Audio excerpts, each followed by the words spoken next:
Hi everyone, मैं हूँ Lisa. नमस्ते। एंड हम देखने वाले हैं कि आपके नेक्स्ट 24 आवर्स की क्या एनर्जी रहने वाली है। स्टार्ट करते हैं पहली राशि से, जो कि है मेष राशि। We have the card of morality and we have the outsider. मेष राशि वालों के लिए सबसे पहली चीज़ तो ये कि डू नॉट बी अफ्रेड। ठीक है, ऐसा लग रहा है जैसे आप किसी बात से काफ़ी ज़्यादा डरे हुए हो एंड उस डर के चक्कर में आप बहुत सारी चीज़ें हैं जो आप कहीं ना कहीं कंट्रोल करना चाह रहे हो।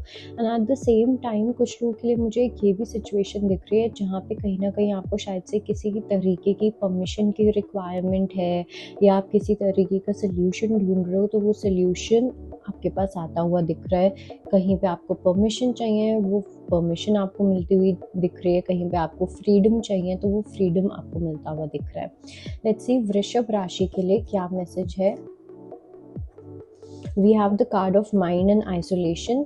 टॉरस की अगर मैं बात करूँ तो काफ़ी ज़्यादा आइसोलेशन वाली एनर्जी है। इट सीम्स कि आप बहुत ज़्यादा अपने माइंड में हो। ठीक है, बहुत ज़्यादा दिमाग चल रहा है, अलग अलग जगह पे दिमाग चल रहा है, बहुत स्कैटर्ड एनर्जी है, बिल्कुल भी सेंटर्ड एनर्जी नहीं है।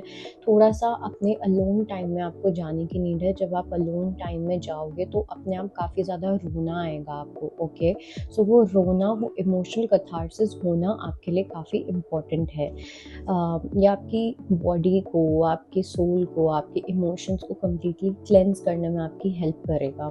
लेट्स सी जेमिनाई के लिए क्या मैसेज है। We have the card of control and playfulness. Gemini के लिए आई वुड से कि कहीं ना कहीं एक ऑसिलेशन वाली एनर्जी दिख रही है, जहाँ पे आप आप कुछ सोच रहे हो जो आप नहीं सोचना चाहते हो, और उसके बाद आप अपने आप को डिस्ट्रैक्ट कर रहे हो। ओके, और ये आपका बार बार एक सेट पैटर्न के जैसे हुए जा रहा है। तो ये इस चीज़ का कहीं ना कहीं एक थ्रेशोल्ड पॉइंट भी आता हुआ दिख रहा है आने वाले 7 डेज में। तो इसलिए do not try to distract. या तो सिचुएशन को कम्प्लीटली उस सिचुएशन से रिड ऑफ हो जाओ, या फिर उसको फेस करो। बट जिस तरीके से आप कुछ चीज़ों को कंट्रोल करना चाह रहे हो, एंड फेस पे एक जोकर फेस है कि yes everything is okay, it's not going to work.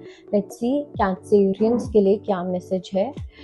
सो कर्क राशि वालों के लिए गिल्ट एंड सप्रेशन का कार्ड आया है। डेफिनेटली किसी ना किसी बात को लेके आप काफ़ी ज़्यादा पछताते हुए दिख रहे हो, और मोर ओवर कुछ लोगों के लिए मुझे ये किसी और पर्सन की एनर्जी भी दिख रही है। ओके, कोई एक ऐसे पर्सन है जो कहीं ना कहीं आपका सर दर्द करने के बाद वो खुद पछता रहे हैं। दोनों में से कोई भी एनर्जी हो सकती है, दोनों एनर्जीज भी हो सकती हैं। मेरे को ऐसा लग रहा है आप जितना ज़्यादा नेगेटिव लोगों के साथ रह रहे हो, उतना ज़्यादा इस चीज़ को अट्रैक्ट करोगे। ओके, बहुत ज़्यादा माइंड वाली एनर्जी है, बहुत ज़्यादा गॉसिप वाली एनर्जी है, बैक बाइटिंग और पता नहीं क्या क्या। So it's a very low vibrational energy, और उसी तरीके के लोग भी आप अपनी सराउंडिंग्स में अट्रैक्ट कर रहे हो। कर्क राशि। लेट्स सी कि सिंह राशि के लिए क्या मैसेज है। We have the card of adventure and healing. सिंह राशि वालों के लिए आपकी डेफिनेटली हीलिंग होती हुई दिख रही है। ठीक है, अगर आप जैसे रेकी करते हो, या अगर आप रेकी ट्रीटमेंट ले रहे हो, प्राणिक हीलिंग हो गया, anything which is related to your breath also, वो कहीं ना कहीं आपको काफ़ी ज़्यादा हेल्प करेगी आपको हील करने में। अगर मेरे को लग रहा है आप में से कुछ लोगों को काफ़ी ज़्यादा एंग्जाइटी हो रही है किसी बात की, तो जब एंग्जाइटी होती है कभी कभी हमारे पेट में ना नॉट्स बनने लग जाते हैं, बहुत ज़्यादा पेट में दर्द होने लग जाता है। ये एक वन ऑफ दोज सिम्टम्स है। तो अगर आपको ये चीज़ हो रही है, घबराहट हो रही है, एंग्जाइटी हो रही है, अपने आप को ब्रीदिंग टेक्निक से या रेकी से अपने आप को हील करने की आपको नीड है। लेट्स सी कि वर्गो के लिए क्या मैसेज है। We have the card of aloneness and innocence. Virgo के लिए आई डू सेंस कि या तो आप किसी को काफ़ी इनोसेंस के साथ देखते हुए दिख रहे हो, या आप अपनी इनोसेंस में रहते हुए दिख रहे हो। एंड ये जो आपकी एनर्जी है ना, ये काफ़ी टाइम के बाद आपके पास आती हुई दिख रही है, बिकॉज अभी तक आपकी जो एनर्जी थी वो काफ़ी ज़्यादा डार्कनेस में थी। ओके, अब डार्कनेस से स्लोली स्लोली आप एक लाइट की साइड पे जा रहे हो, और जब आप लाइट की साइड पे जाओगे ना, वहाँ पे आप प्योरिटी देखोगे, वहाँ पे आप लोगों के अंदर प्योरिटी देखोगे, वहाँ पे आप अपने अंदर प्योरिटी देखोगे। सो डेफिनेटली कुछ पॉजिटिव आपके लाइफ में आता हुआ दिख रहा है। लेट्स सी कि लिब्रा के लिए क्या मैसेज है। We have the card of maturity and conditioning. Libra के लिए एक वार्निंग की तरह मुझे यहाँ पे दिखाई दे रहा है कि नाउ इट्स हाई टाइम कि आप बकरियों में रहना बंद कर दो।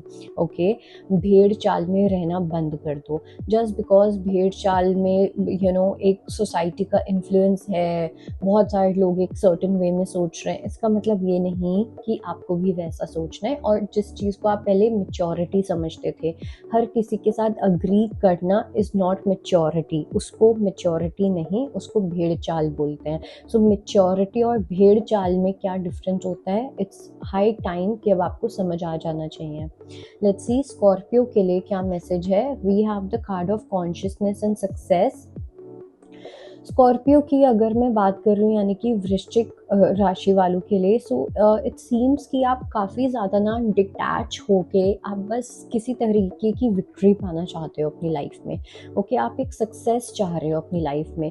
बट ये अगर आप देखो कार्ड सक्सेस, ये जो पर्सन है जो टाइगर पे बैठा हुआ है, इसने अपनी गोल्डन साइड दिखाई हुई है, बट ये जो डार्क साइड है वो हाइड कर रहा है। और ये बहुत प्राउड फील कर रहा है कि हाँ, मेरी डार्क साइड तो लोगों को नहीं दिखने वाली है। ओके, एंड एक्चुअली में ये डार्क साइड आप अपने आप से भी छुपा रहे हो, और ये ज़्यादा टाइम तक नहीं चलने वाला, बिकॉज इसके बाद जो ट्रिगर आएगा वो बहुत ऐसे बूम करके ट्रिगर आएगा।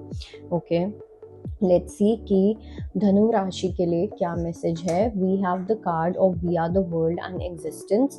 सैजिटेरियस की अगर मैं बात करूं तो धनु राशि के लिए काफ़ी ज़्यादा अच्छा मैसेज है यहाँ पे, जहाँ पे आप अपनी एग्जिस्टेंस को रियलाइज़ कर रहे हो। But at the same time जब आप अपनी एग्जिस्टेंस को रियलाइज़ करते हो तो आसपास के लोग आपकी एग्जिस्टेंस को रियलाइज़ करते हैं, उस चीज़ को वैल्यू करते हैं। तो यहाँ पे आपके फैमिली मेम्बर्स भी आपकी वैल्यू करते हुए दिख रहे हैं, और आप भी अपनी वैल्यू करते हुए दिख रहे हो। लेट्स सी हमारी अगली राशि जो कि है मकर राशि। We have sharing and we have exhaustion. मकर राशि वालों की अगर मैं यहाँ पे बात करूँ तो एक एग्जॉशन वाला पीरियड मुझे यहाँ पे दिखाई दे रहा है। अब या तो अभी आपका पीरियड चल रहा है या रिसेंट पास्ट में चल रहा था, और अब धीरे धीरे अब आप इस एग्जॉशन वाली एनर्जी से बाहर निकलते हुए दिख रहे हो, थोड़ा सा शेयरिंग वाली एनर्जी में जाते हुए दिख रहे हो, लाइट स्प्रेड करते हुए दिख रहे हो, पॉजिटिविटी स्प्रेड करते हुए दिख रहे हो। लेट्स सी हमारी अगली राशि जो कि है Aquarius. We have the card of master and we have letting go. कुंभ राशि की अगर मैं यहाँ पे बात करूँ तो कुंभ राशि वालों के लिए मेरे को ऐसा लग रहा है कि आपका इस टाइम पे सबसे बड़ा लेसन चल रहा है, जो कि है मूव ऑन करना। I don't know why, but एक बहुत ही स्ट्रॉन्ग फीलिंग है जैसे आपको किसी स्पेसिफिक पर्सन से मूव ऑन करने की नीड है। आपको इस पर्सन की बहुत बुरी तरीके से आदत हो चुकी है, आप शायद इस पर्सन से ऑब्सेस्ड हो चुके हो, आप इस पर्सन से इमोशनली अटैच्ड हो, एंड आप मूव ऑन नहीं कर पा रहे हो। ओके, बहुत लोगों के लिए मुझे ये पर्सन दिख रहे हैं, और कुछ कुछ लोगों के लिए मुझे ये एक सर्टेन एडिक्शन दिख रही है, और ये इस चीज़ से रिलेटेड इस टाइम पे आपका एक बहुत बड़ा मेजर स्पिरिचुअल लेसन चल रहा है। लेट्स सी कि पाइसेस के लिए क्या मैसेज है। We have the card of awareness and inner voice. दोनों ही मेजर आर्कानास एंड दोनों ही काफ़ी ज़्यादा स्पिरिचुअल कार्ड्स आए हैं। पाइसेस के लिए तो डेफिनेटली आई डू सेंस कि आपको एक इनर अवेकनिंग होती हुई दिख रही है अपने बारे में। ओके, जैसे for example if you see, ये जो पर्सन है, इस पर्सन की आइडेंटिटी जब बर्न होती है तो इस पर्सन को अपने अंदर बुद्ध दिखाई देते हैं। तो वैसे ही आपको भी अपनी आइडेंटिटी रियलाइज होती हुई दिख रही है, या फिर उसका जो पाथ है वो अब आपका स्टार्ट होने वाला है। ओके, और इस चीज़ को लेके या तो आपको कोई साइन देंगे यूनिवर्स, या ये मैसेज उस चीज़ का साइन हो सकता है, या आपको मैसेजेस के थ्रू ये साइन मिल सकता है, but definitely you will get a message related to this. So that was your reading and I hope it helps. I'll see you next time. Bye. Take care.